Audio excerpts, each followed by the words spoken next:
ভাৰতবৰ্ষত একচুৱেলি আপোনালোকে জানে স্বাধীনতা দিৱস আৰু গণৰাজ্য দিৱস এই দুটা আমাৰ মেইন উৎসৱ। 80ৰ দশকত মানে সন্ত্ৰাসবাদীৰ যি কুটাঘাতমূলক পৰিস্থিতি আছিলে তাৰ পৰা অসম যথেষ্ট চেঞ্জ হ'ল, পৰিৱৰ্তন হ'ল।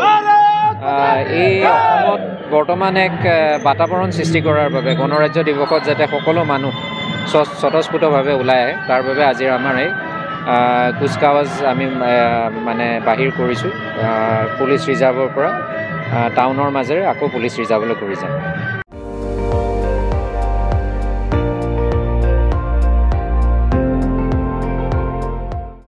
আপুনি চাই আছে ND24, সৰ্বশ্ৰেষ্ঠ নহয় সৰ্বোত্তমৰ দৌৰ।